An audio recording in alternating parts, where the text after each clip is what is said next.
Alors, je suis avec Louise Baudouin, ancienne députée et ancienne ministre des Relations internationales. On est ici pour parler de la doctrine Gérin-Lajoie. Moi, je connais la dictée PGL, mais on connaît peut-être moins la doctrine Paul Gérin-Lajoie, qui a été inaugurée le 12 avril 1965.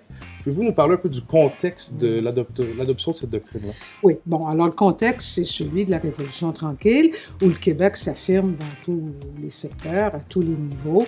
Et Paul Gérin-Lajoie, qui est ministre de l'Éducation, qui est vice-premier ministre, a l'idée de signer une entente, j'ose pas dire un traité justement, mais une entente avec la France en matière d'éducation.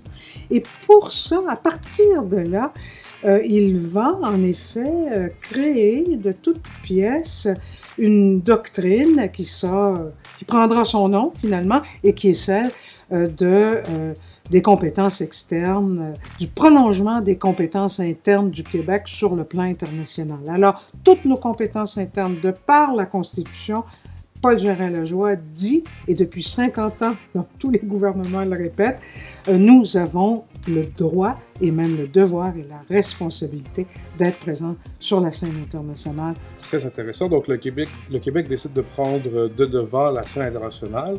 Comment réagit le gouvernement fédéral à cette action? Très mal, très mal. Il a écrit, il y a eu 2 documents célèbres, en fait, pour ceux qui s'intéressent à ces questions-là, qui ont été produits par le ministère des Affaires étrangères du Canada, et c'est le Paul Martin Père qui, à ce moment-là, vous savez, c'est de père en fils au Canada, Paul Martin Père, qui est ministre des Affaires étrangères et qui, dans le fond, énonce, lui, la doctrine canadienne qui est One Voice, One People, One Nation, enfin, etc. Et là, c'est un combat extrême, il faut le dire, avec le gouvernement du Québec qui s'est apaisé aujourd'hui, 50 ans plus tard, puisqu'on célèbre les 50 ans de la création du ministère des Relations internationales, qui est bien sûr le ministère qui permet d'appliquer la doctrine Gérin-Lajoie. Est-ce qu'on peut dire que la doctrine a encore des impacts aujourd'hui, ou est-ce que c'est un petit peu avec le temps amoindri?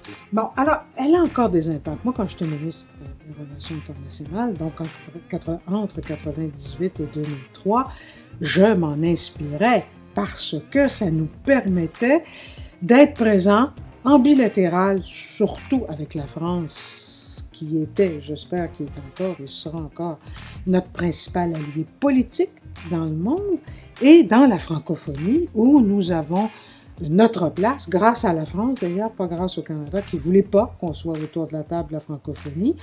Et on est dans la délégation canadienne à l'UNESCO, mais ce n'est pas le même statut que l'on a en francophonie, mais c'est au nom de la même doctrine que le Québec a un fonctionnaire à l'intérieur de la délégation canadienne auprès de l'UNESCO, mais que le Québec est présent aussi en francophonie.